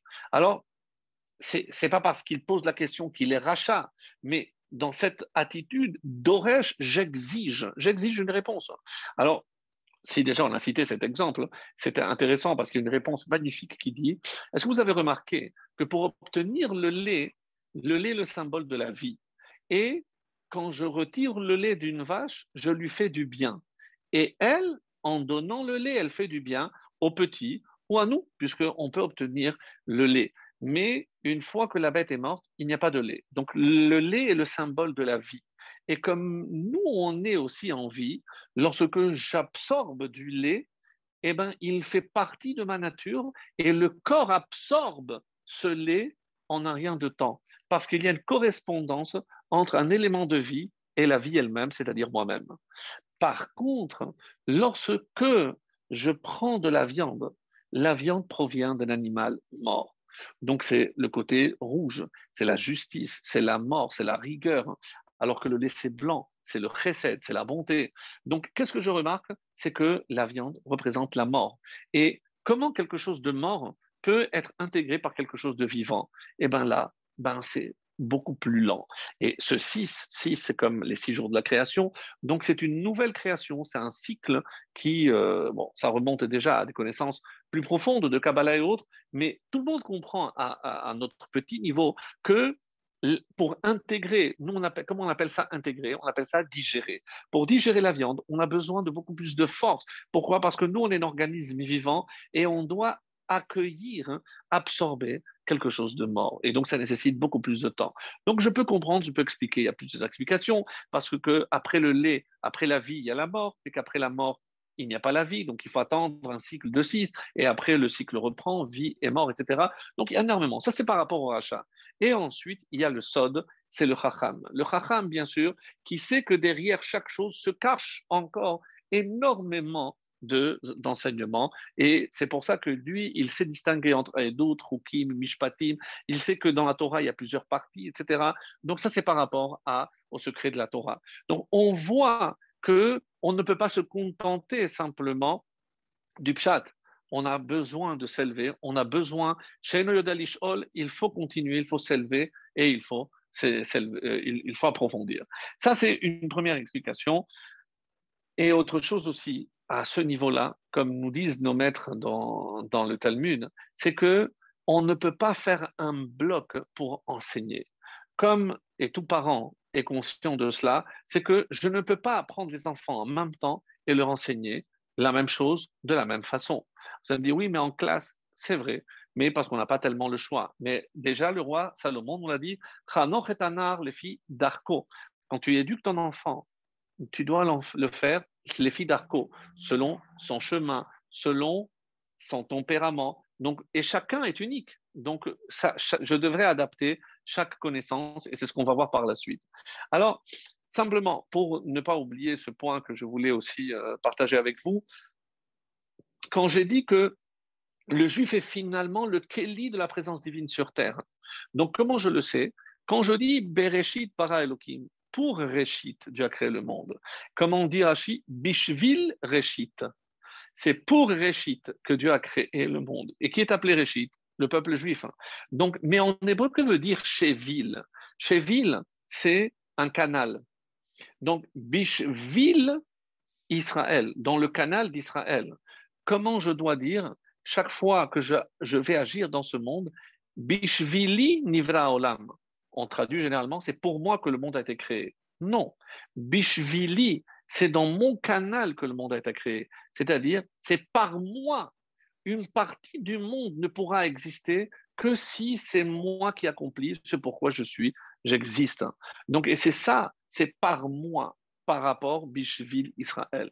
Et donc maintenant, je reviens, peut-être on va conclure comme ça pour laisser un petit peu de temps aux questions, sur ce point extrêmement, extrêmement beau concernant les 4 enfants. C'est une explication d'un commentaire de le Rabbi de Gour dans Sefat Emet, donc un peu de Chassidout, mais qui nous permet de voir et de percevoir surtout que quand la Haggadah nous dit Echad Chacham, Echad Tam, Echad Racha, Echad Shinal, pourquoi on a besoin de dire et un sage et un?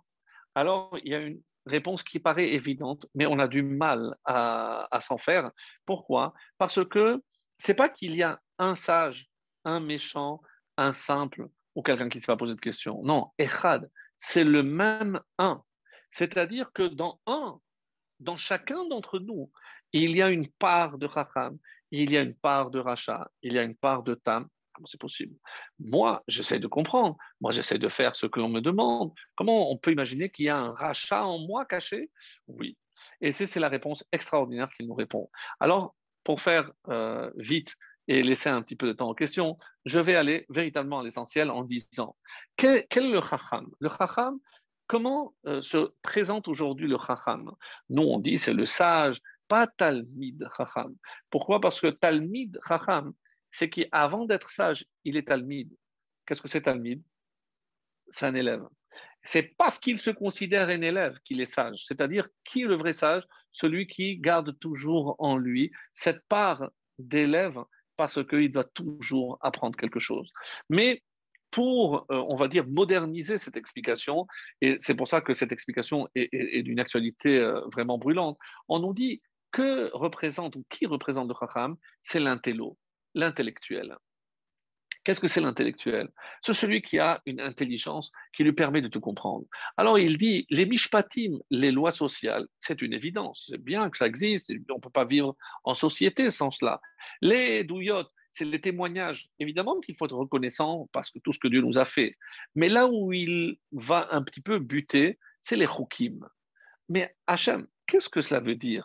Comment tu nous demandes de faire des choses irrationnelles, des rites incompréhensibles, et tu attends de nous qu'on fasse taire notre intelligence pour accomplir ce que toi tu nous demandes sans rien comprendre?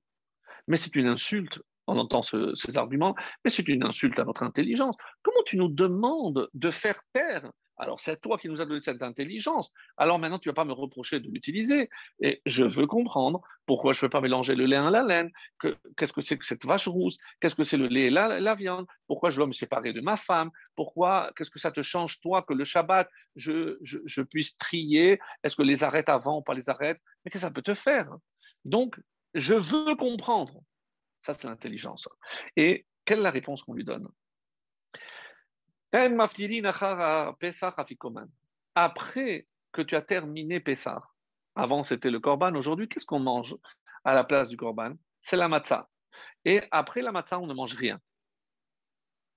En quoi c'est une réponse? Lui, il veut comprendre, et qu'est-ce qu'on lui dit? C'est comme ça. Après, qu'est-ce que c'est? Quel goût a la matzah? Aucun. Et pourtant, je dis que tu dois garder ce goût et ne rien manger après pour garder ce goût. Mais il n'y a pas de goût. La matzah n'a pas vraiment de goût, même si je mets un petit peu de sel. Et c'est exactement cette réponse-là. Ce que tu n'as pas compris, c'est qu'est-ce que ça veut dire que ça n'a pas de goût? C'est que ça n'a pas ton goût. C'est pas à ton goût. Tu ne comprends pas. Mais qu'est-ce que la Torah te dit? En maftirin. Ne cherche pas à comprendre. C'est la meilleure façon de servir Dieu, c'est pas avec ton intelligence, c'est avec ton cœur. Tu le fais parce que Dieu t'a demandé. Parce que si tu comprends tu le fais dicté par ta compréhension, donc tu es tributaire à ton intelligence.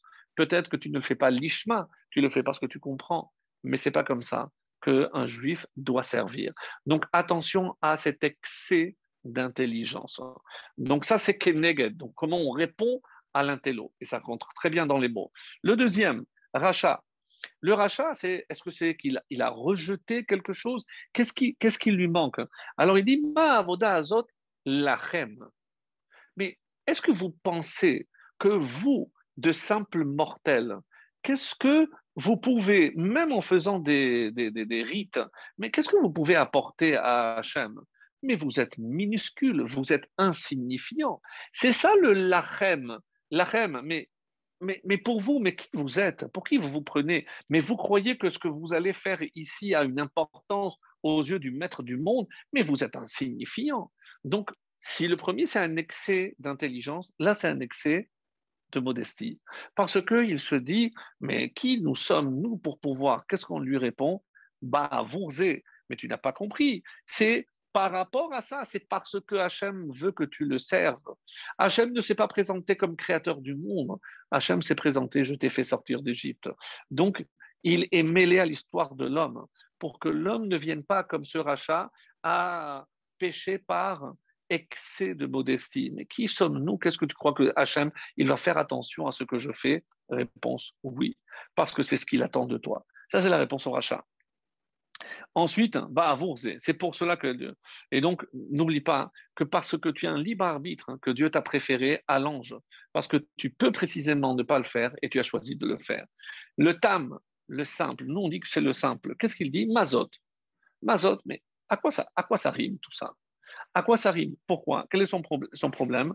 Parce que lui, il a dit, mais vous en faites un plat, c'est le cas de le dire, mais on est sorti d'Égypte parce que on devait sortir.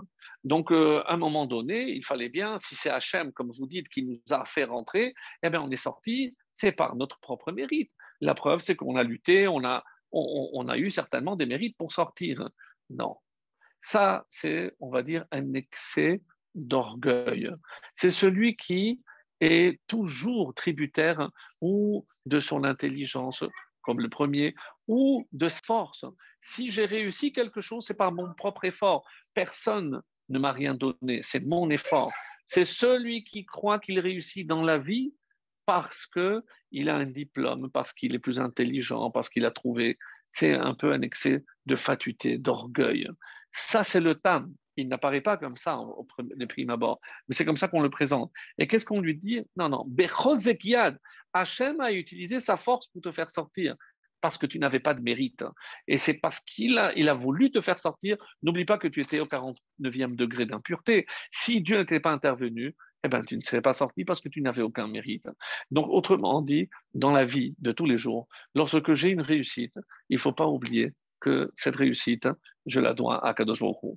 Et pour terminer, chez Eno Yodea Lishol, c'est quelqu'un qui est là, mais d'une indifférence totale. Donc, un manque d'intérêt, il voit tout ça, il ne pose pas de questions. Pour lui, il est complètement indifférent, ni chaud ni froid. Est-ce qu'on va le laisser de côté? Non. Ad petarlo. Qu'est-ce qu'on doit lui ouvrir? Pas la bouche, le cœur. Parce que si je sais m'y prendre, même avec cet enfant qui ne montre pas un intérêt particulier pour cela, c'est de mon devoir de lui ouvrir le cœur et faire en sorte. Et c'est pour ça que At Petarlo, il faut l'aider.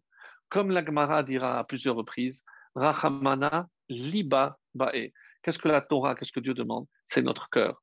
C'est le seul endroit, disent les chassidim, où Dieu ne rentre pas si on ne l'invite pas.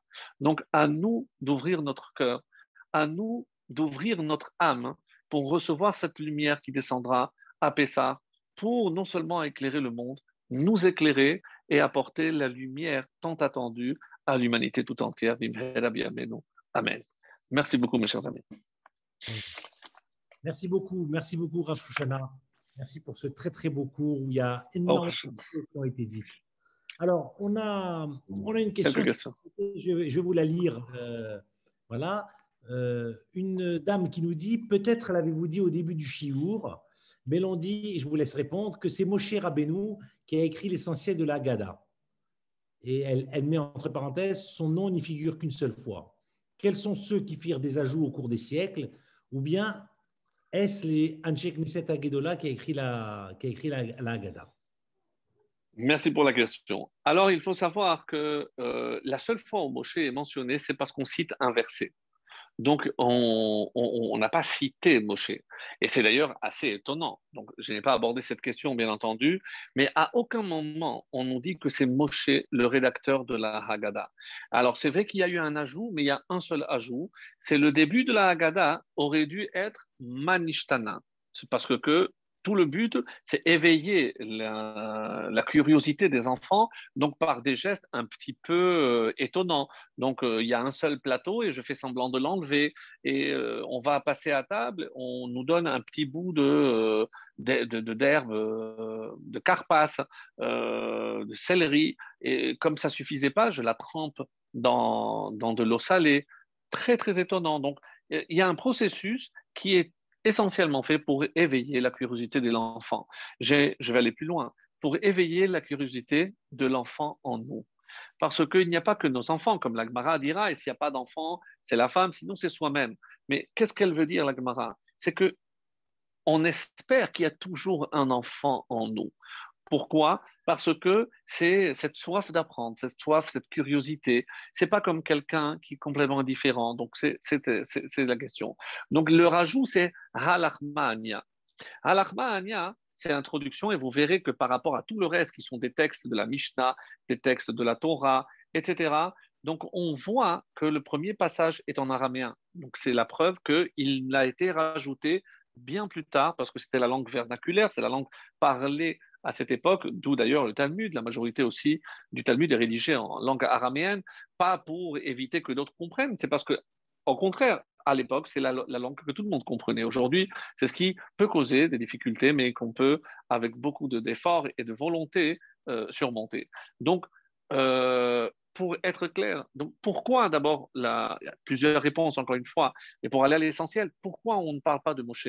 Parce qu'on ne veut pas Moshe, qui est l'homme le plus humble, lorsqu'il s'agit de parler de la sortie d'Égypte, il ne veut pas qu'on lui impute une quelconque réussite ou une quelconque paternité de quoi que ce soit.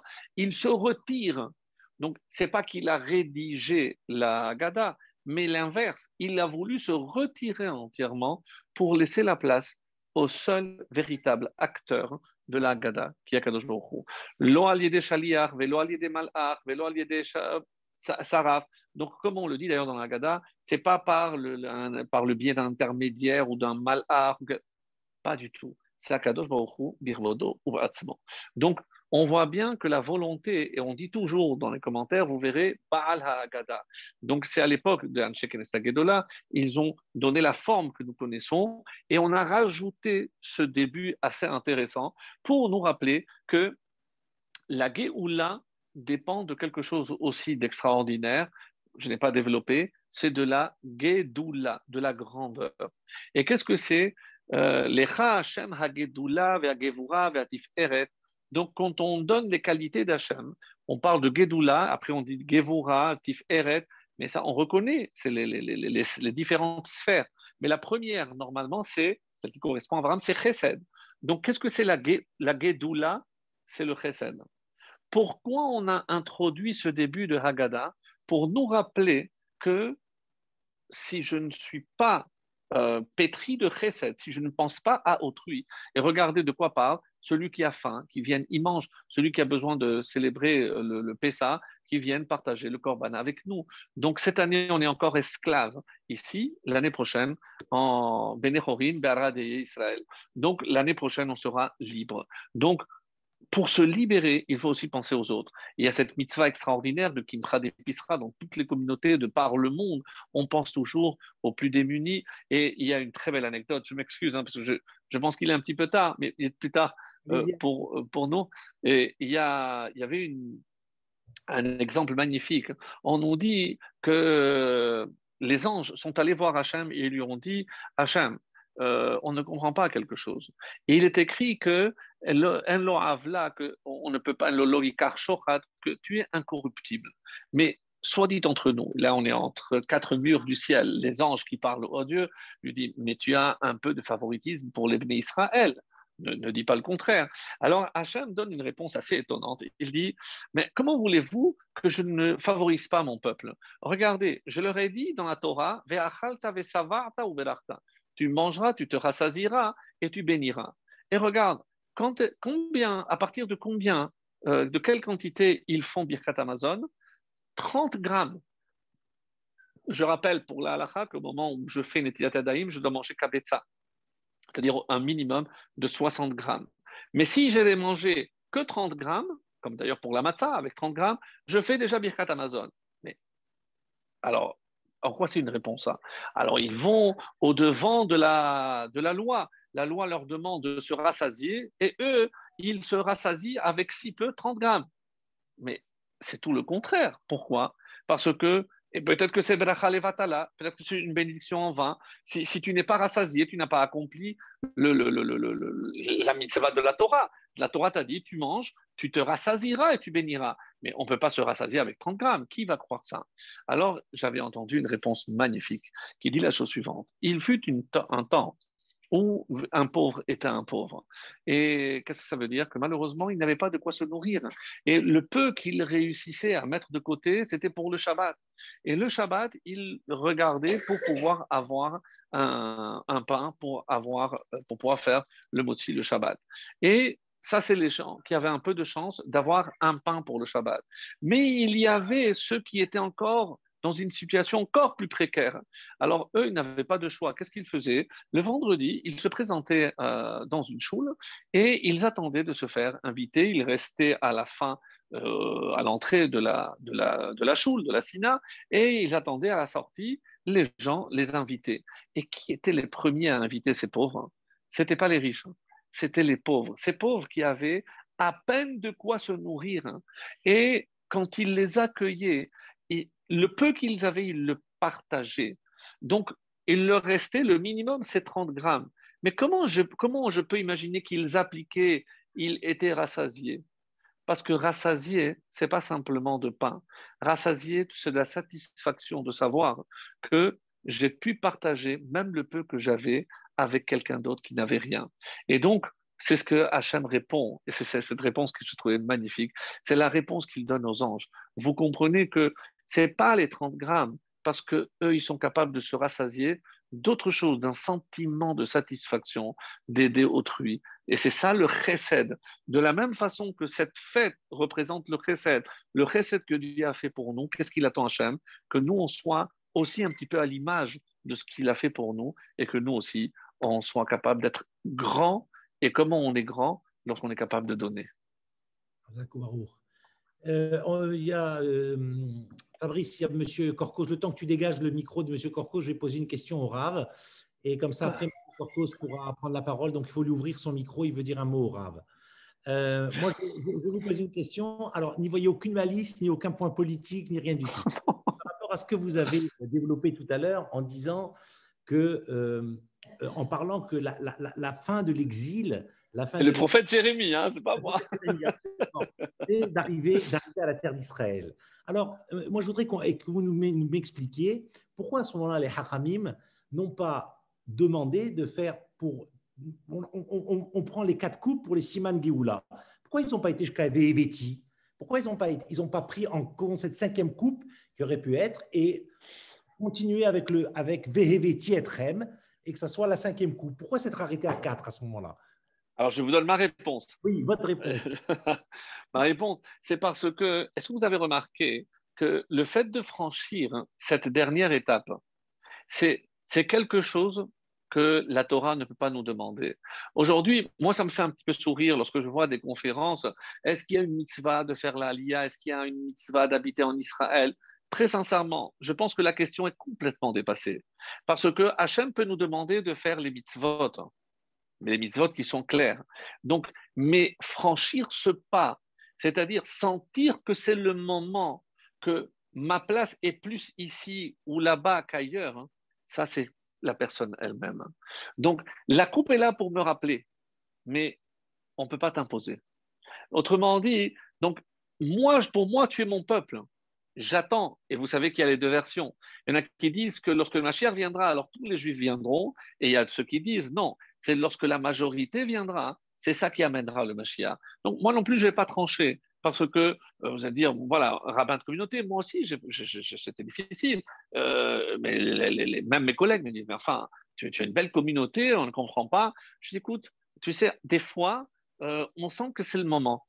Il y a des choses qu'on ne peut pas forcément expliquer. Et écoutez, c'est à peine 6 mois avant le virus, avant la pandémie. Est-ce que, sans aucune don de prophétie ni rien du tout, et si on a eu, c'est ma femme, parce que c'est elle qui a dit, tu ne penses pas que c'est le moment? Je dis, écoute, chérie, si tu penses que c'est le moment, on y va. Donc, ça, c'est tellement personnel. C'est tellement. Et beaucoup de rabbins ne vous donneront pas cette réponse. Mais très sincèrement, c'est pour ça que je vous dis, c'est ma réponse. Alors, si vous voulez la technicité, alors il y a des versets qui disent ça, celui qui est en Israël, c'est comme s'il faisait en dehors d'Israël, c'est Avodaza. Je rentre pas là-dedans. Parce que c'est vraiment pas la discussion. La discussion, c'est la personne, et c'est rare, parce qu'il y a très peu de mitzvot que je fais avec tout le corps. On dit, il y a une, c'est la soukha, et l'autre, c'est la terre d'Israël. Ceux qui disent que c'est une mitzvah. Donc, vous comprenez que c'est comment je vais quitter ma maison pour habiter avec des planches de bois, etc. Eh bien, peut-être que je dois voir aussi c'est ce sacrifice que je dois être prêt à faire. Hein. Alors, lorsque j'aurai compris, et c'est pour ça pour moi, Sukkot, c'est un prélude. Oui, peut-être qu'il y a un confort. Hein. Attention, le confort, c'est pas le bonheur. Peut-être que en dehors, il y a dans la maison, en exil, c'est plus confortable. Si on demandait la question à un bébé, où est-ce qu'il est plus confortable? C'est sûr qu'il est pris en charge dans le ventre de sa mère. Oui, mais la vraie vie, c'est à l'extérieur. C'est ça la délivrance. Donc, je vois parfaitement que vous avez compris. Donc, je pense que c'est extrêmement personnel. Et de la même façon que moi, je n'ai jamais dit aux autres, il faut venir, c'est comme certains rabbins qui ont un discours un petit peu, comme on dit aujourd'hui, brûlé, non. Pourquoi? Parce que ceux qui ont fait, mus par un mouvement qui ne relève pas de l'idéal, qu'est-ce qui va se passer? C'est qu'ici, évidemment qu'il y a des obstacles. Et à la première, deuxième ou troisième chute, ils ont dit, c'est trop compliqué, je retourne. Et malheureusement, on l'a vu. On a vu, ça existe aussi. Donc, bien se préparer, bien sentir que c'est le moment, mais avec un aller simple. Très belle réponse. Monsieur Fabrice, tu peux ouvrir le message de Monsieur Korkos? Voilà, Monsieur Korkos, allez-y, posez votre question au Rav. Et même si ce n'est pas une question, si c'est un commentaire, avec plaisir, je suis preneur. On ne vous entend pas, Monsieur Korkos. Il a le micro ouvert? On ne vous entend pas. Le micro est ouvert. Hein. Peut-être son micro à lui, du coup. On ne vous entend pas, Monsieur Korkos.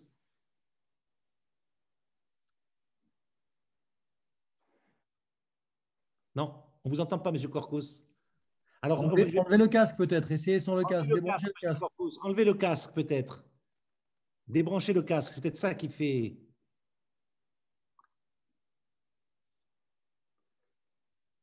Ah non, votre micro est fermé, Monsieur Korkos. Vous l'avez fermé, votre micro. Voilà, là, il est ouvert. Allez-y, posez une question. Non, mais enlevez le casque, Monsieur Korkos. Parce qu'avec le fil du casque, enlevez-le de l'ordinateur. Et regardez si vous pouvez poser une question. Alors bon, pendant le temps qui se prépare, Monsieur Korkos, il y a une dame qui a posé la question, mais vous avez répondu, mais peut-être qu'elle a besoin de… Ah, vous êtes prêt, Monsieur Korkos? Non, vous avez coupé. Alors, une dame qui a posé la question, vous y avez répondu, mais peut-être qu'elle a besoin d'une explication plus approfondie. Détaillée. Elle dit donc la différence entre Avodat Zara et Avodat Hashem. Bon, vous l'avez expliqué pendant le cours. Je pense. Oui, oui. Pourquoi? Parce que ce qui est étonnant, c'est qu'on utilise la même appellation, Avodat Hashem et Avodat Zara. C'est assez étonnant. D'abord, c'est pour ça que j'ai expliqué que c'est un besoin de servir une cause qui est au-dessus de nous. Et tout le monde a besoin de croire en quelque chose de supérieur. Alors, Attention, ne pas confondre, et c'est ça la différence, c'est que lorsque je réduis la Torah ou le judaïsme à une simple religion, comme le terme en latin, c'est religare, c'est se relier à Dieu, mais j'oublie que dans la Torah, c'est pas qu'une religion, c'est une éthique, c'est un mode de vie, c'est tout. Donc, je ne peux pas réduire à une simple religion. Et il y a deux tables.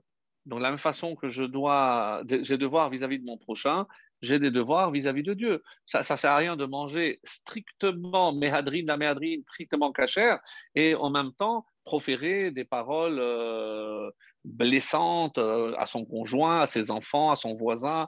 Donc, c'est incompatible. C'est incompatible. Et c'est pour ça que Rashi a dit que le mot louchot, et il n'y a pas marqué le vav final, pour nous dire que c'est comme s'il y avait une seule. Attention, parce qu'il y aura justement ceux qui vont dire non, il y a ce que je fais pour Dieu et c'est ce que. Non, je ne peux pas dissocier. C'est comme s'il était une seule et une seule table. Merci. Est-ce que M. Korkos est revenu parmi nous? Enfin, il est là, mais est-ce qu'il peut parler? Non, on ne vous entend pas, M. Korkos. Il essaie de pas. Voilà, maintenant, oui. Je vous entends. Vous m'entendez? Oui. Écoutez, ce que je voudrais, c'était féliciter grandement le Rav David Chouchana parce que j'ai connu ce nom-là à Safi au Maroc. C'était des amis de la famille. J'ai eu des enfants qui étaient avec moi à l'école. Et ce nom, c'est un grand nom parce que c'est des roses. C'est une rose. Et c'est un nom que j'ai beaucoup apprécié. Je ne veux pas poser de questions pour ne pas occuper le micro, mais Baruch Hashem, là où je suis venu, j'ai fait la Aliyah ici à Yerushalayim. J'ai des enfants, des petits-enfants qui sont bien introduits. Il y a une petite fille à moi qui était, comment dirais-je, professeure de Kodesh. Maintenant, elle a changé.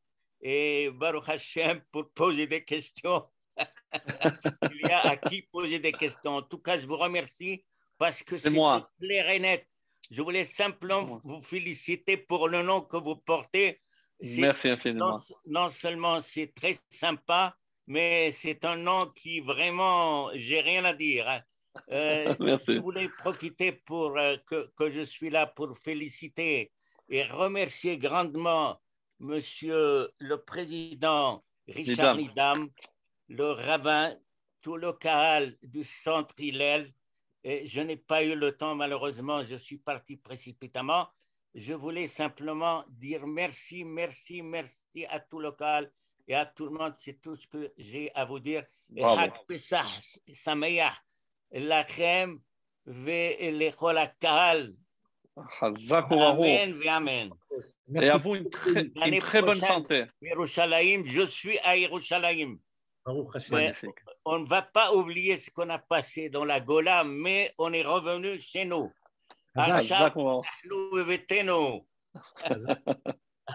Bonne soirée, merci beaucoup. Merci, monsieur. Merci à vous pour ces mots chaleureux. Merci vous. Bon, Rav David Chouchana, je crois qu'on n'a plus on n'a pas d'autres questions. Il faut dire que le cours était extrêmement riche. Alors, je pense qu'on va vous demander la permission, parce qu'il y a pas mal de gens par contre qui demandent ça. Si vous accepteriez que le cours a été enregistré, si vous accepteriez qu'on le diffuse, bien sûr, sur votre chaîne privée, ne vous inquiétez pas. Sûr. Voilà. Mais je pense qu'il y a beaucoup de gens qui voudront le revoir, se réimbiber de tout ce que vous avez dit, parce qu'il y avait énormément d'émotions qui ont été présentes. Merci encore Corinne de nous avoir permis de nous retrouver avec le Rav Chouchana. C'est vraiment, je te félicite d'avoir pris cette initiative. Merci. Kol hakavod, bravo. Kol hakavod. Merci à Fabrice. Attendez, excusez-moi, je voudrais juste dire merci à Fabrice pour la réalisation technique parce qu'il est toujours dans l'ombre, mais sans lui, rien ne peut se faire. Donc, merci beaucoup Fabrice. Et voilà, Rav David, vous avez le mot de la fin. Voilà, moi, je voulais remercier justement ceux qu'on ne voit pas et qui ont permis cette soirée où j'ai eu autant de plaisir à donner que vous à recevoir, Baruch Hashem. Et vous savez ce qui a marqué, parce que, Baruch Hashem, moi, oui, j'ai connu ce centre, ce beau centre. On dit que lorsque le Mashiach viendra, toutes les synagogues viendront comme si elles vont s'envoler et elles viendront. Ce que je vous souhaite vraiment de tout cœur, avec tout le travail que vous avez fait, que vous faites encore, et que Be'ezrat Hashem vous ferez, lorsque tout ce centre avec tous ces fidèles se retrouveront ici à Yerushalayim avec le Mashiach Bekarov. Amen. Pesach Kasher Vesameach. Merci. Merci beaucoup. Merci beaucoup. Merci beaucoup. Merci beaucoup.